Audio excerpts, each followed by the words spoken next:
આજે એક એવી ચટણી બનાવીશું ને કે તમે રોજે ખાઈ શકશો અને આ વાનગી તો આ ચટણી વગર અધૂરી છે.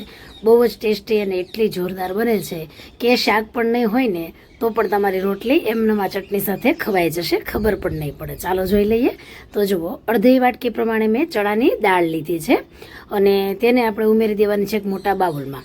હવે અડધા જેટલી ચણાની દાળ છે ને, અડધા કપ પ્રમાણે, હવે એનાથી અડધી એટલે કે 1/4 કપ થાય, તો એટલી આપણે મગની દાળ લેવાની છે, જે મેં ફોતરાવાળી લીધી છે. પછી અડધી વાટકી લઈ લેશું ચોખા. કોઈ પણ ઘરમાં ખવાતા હોય તે લઈ શકાય, બાસમતી નહીં લેવાના, બીજા બધા લઈ શકાય. હવે આ ત્રણેયને આપણે છે ને પાણીથી ધોઈ લેવાના છે. તો મેં 3 પાણી વડે ધોઈ લીધું છે. ત્યાર પછી ફરીથી એમાં હુંફાળું ગરમ પાણી ઉમેર્યું છે, આંગળી સાથે સેજ એવું ગરમ લાગે એવું. પછી તેને મેં જુઓ અહીં 4 કલાક પલાળી દીધું છે. એટલે બધું છે ને, દાળ ચોખા એ બધું મસ્ત પલળી જશે અને ચણાની દાળ છે એ તો મોટી પણ થઈ જશે સાઈઝમાં ઘણી બધી. હવે તેનું પાણી આપણે કાઢી લેવાનું છે.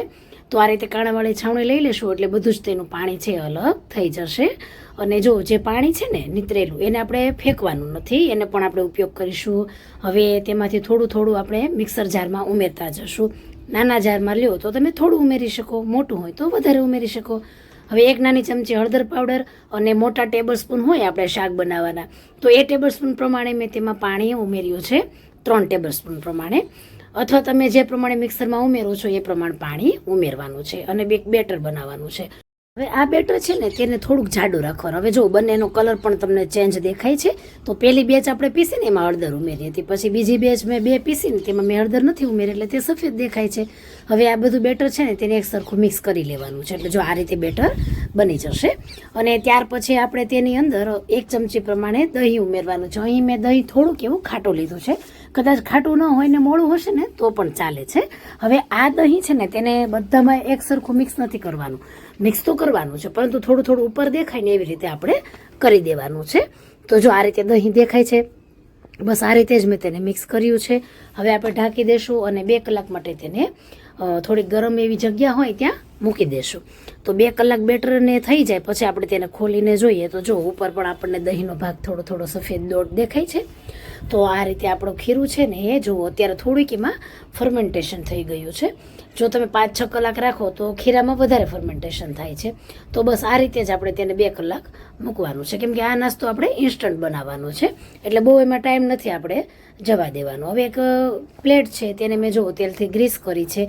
તો આપણે અહીં ખાટિયા ઢોકળા બનાવવા છે. તો જો તેલથી ગ્રીસ થઈ ગઈ છે, બહુ વધારે તેલ નહીં કરવાનું, તો પછી તે ફૂલતા નથી. હવે એક આદુનો ટુકડો લઈ લેવાનો છે, 2 લીલી તીખી મરચી લઈ લેવાની છે. જો તીખું મરચું હશે ને તો સ્વાદ વધારે સરસ લાગશે એટલે તીખું ઉમેરજો. ત્યાર પછી 1 ચમચી પ્રમાણે મીઠું ઉમેરી દઈએ. એટલે મીઠું ઉમેરવાથી છે ને આદુ અને મરચાં સરસ એવા ખંડાઈ જતા હોય છે. તો 1 ચમચી પ્રમાણે આદુ મરચાંની પેસ્ટ થઈ છે. આ રીતે તાજું આદુ મરચું ખાણો ને એનો સ્વાદ બહુ સરસ લાગે છે.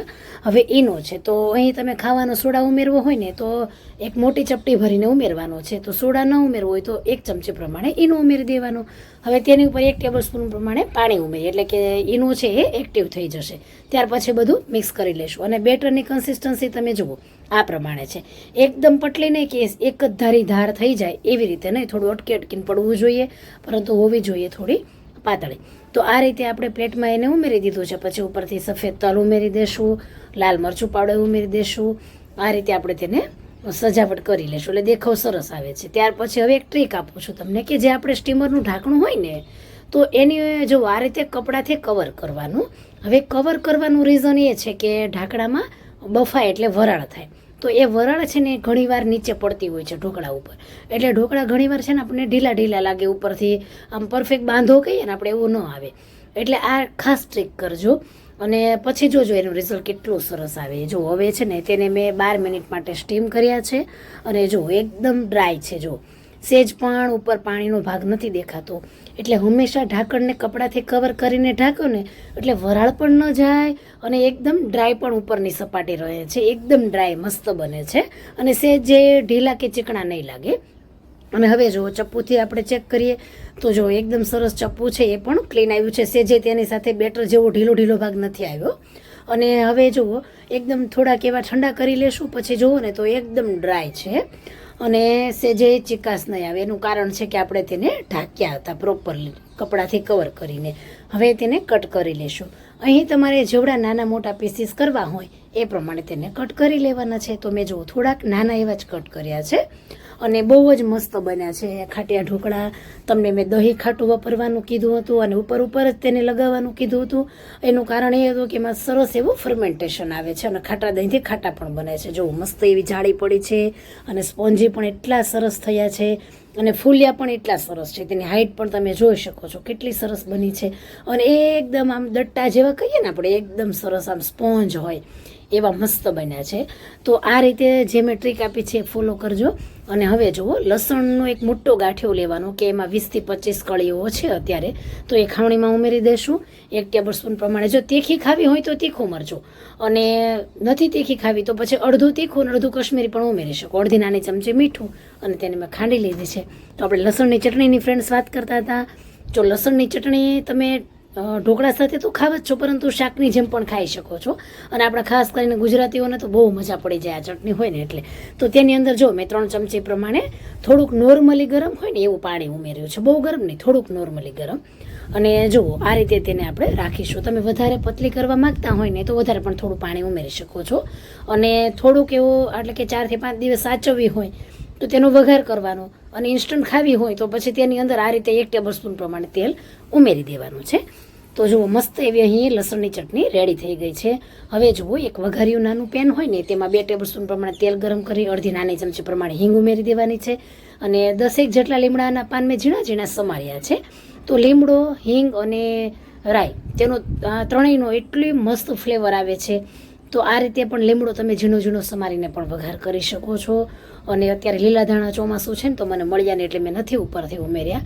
તમારે ઉમેરવા હોય તો ઉમેરી શકો છો. તો લસણની ચટણી વગર ઢોકળાનો સ્વાદ એકદમ અધૂરો છે.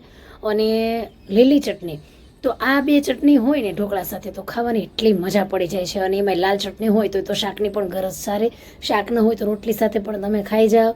અને બહુ જ મસ્ત એવા ઢોકળા બન્યા છે. આ રીતે એકવાર તમે આ ખાટિયા ઢોકળા બનાવજો. અને ખરેખર તેની હાઈટ તમે જુઓ, સ્પોન્જી પણ જુઓ તમે કેટલા મસ્ત બન્યા છે. જે ટિપ્સ આપી છે એ પ્રમાણે તમે એકવાર આ ખાટિયા ઢોકળા બનાવશો ને તો બહુ જ મજા પડી જવાની છે. અને આપણે ત્યાં તો જેવું ગુજરાતીને ત્યાં તો શાક ન હોય ને તો મેનુમાં ફિક્સ જ હોય કે ઢોકળા બનાવી નાખો એમ. તો બહુ જ મસ્ત એવા ઢોકળા બન્યા છે. અને લસણની ચટણી સાથે તો એટલા જોરદાર લાગે છે ફ્રેન્ડ્સ. તો તમે પણ આ રીતે લસણની ચટણી બનાવજો. અને ઢોકળામાં જે મેં ટ્રીક અને ટિપ્સ આપી છે ફોલો કરજો. બહુ જ મસ્ત બનવાના છે. અને થોડીક પણ જો ફ્રેન્ડ્સ તમને રેસીપી ગમે તો થોડોક મને સપોર્ટ કરજો, એટલે હું પણ તમારી સાથે અવનવી રેસીપી તમારી સાથે શેર કરતી રહું. ફરી મળીશું. આવજો.